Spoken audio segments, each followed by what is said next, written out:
It's Sunday, Palm Sunday, 7 days away from everything changing. Matthew chapter 21. As Jesus and the disciples approached Jerusalem, they came to the town of Bethphage on the Mount of Olives. Jesus sent two of them ahead. Go into the village over there, he said. As soon as you enter it, you'll see a donkey tied there with its colt beside it. Untie them and bring them to me. If anyone asks what you are doing, just say, the Lord needs them, and he will immediately let you take them.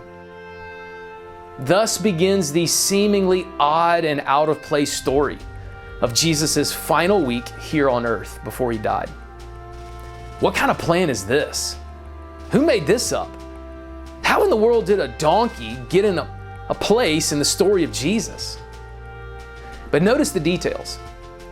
On a certain day, in a certain city, on a certain street, there'll be a specific kind of animal, an exact number of them. Certain people will ask you a specific question, and you'll give them an exact answer. Palm Sunday is a powerful illustration of this. Despite all the odds and ends, and the ins and outs of the story, details that seem so random, God had a plan. As you look at God's plan unfolding in the life of Jesus, it forces your mind to come to grips with the supernatural possibilities that God also has a plan for your life. And let's be honest, if God had a plan and a purpose for your life, wouldn't you be the least bit curious as to what it was? Even for a religious skeptic, doesn't it pique your interest, even the slightest bit, that the creator of the world could have actually put you here for a reason? Many people miss God's plan for their life because they don't even know that God has a plan for their life, or they don't believe it. That everything about our existence is simply doing whatever we can to make ourselves happy and enjoy a good life. You'll live to a certain age and then you'll die. And that's it. There is no plan. There is no purpose. It's all just a collection of random decisions that I make, and I'm just here on earth trying to make the best of it. If that's you, no wonder you're not satisfied. No wonder there's no fulfillment. No wonder life feels empty. It explains the gnawing feeling inside that begs the question, there has to be more to life than this, right? Palm Sunday shows us that God had a plan. There was a purpose behind it all, every single little detail. And as for this plan, will it work? Of course it will. God's plan always works. The next verses read, this took place to fulfill the prophecy that said, tell the people of Jerusalem, look, your king is coming to you. He is humble, riding on a donkey, riding on a donkey's colt.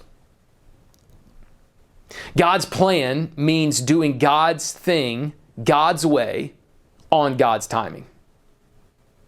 That's the plan? Jesus, a king, riding in on a donkey? It's not hardly how I would describe a triumphant entry. But verse 6 may be the most powerful statement in the entire story. The two disciples did as Jesus commanded. God's plan starts with small steps and doing the little things. Small steps of obedience, being faithful in the little things. On Palm Sunday, obedience looked like this. Go over there and get that donkey. And if anybody asks, just tell them what you're doing and why you're doing it. Could you imagine what a small step of obedience in your life could look like?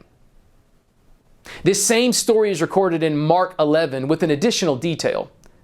Some people actually stopped the disciples and asked them what they were doing.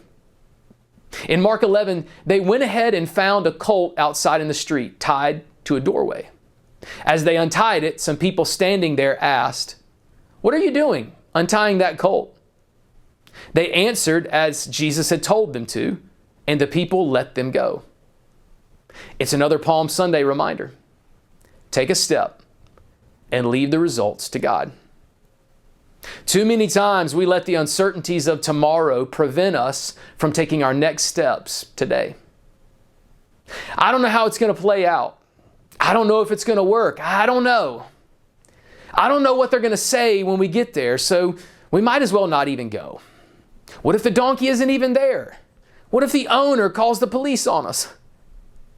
Too often we allow our uncertainty of the future to keep us from being the man or the woman that God has called us to be. Here's how the day ends. They brought the donkey and the colt to him and threw their garments over the colt, and he sat on it. Most of the crowd spread their garments on the road ahead of him, and others cut branches from the trees and spread them on the road. Jesus was in the center of the procession, and the people all around him were shouting, "Praise God for the Son of David. Blessings on the one who comes in the name of the Lord. Praise God in highest heaven." The entire city of Jerusalem was in an uproar as he entered. "Who is this?" they asked. And the crowds replied, "It's Jesus, the prophet from Nazareth in Galilee." God's plan for your life is bigger than just you. The change that people are desperate for can only be found in Jesus. Save us. Save us now. Maybe you need to pray Hosanna today. I'm not talking about experiencing church. I'm talking about experiencing Jesus. Before its purpose can be realized, it needs to be untied. The donkey was there for a purpose, but it had to be untied. We are often tied down by things in our lives that are keeping us from what God has planned. Whatever is tying you down, whatever guilt, anxiety, worry, addictions, pain, loss, those things that are tethered to your life, it's time to untie it. Let's see what God's purpose in your life looks like. Don't underestimate Him. A lot can happen in 7 days.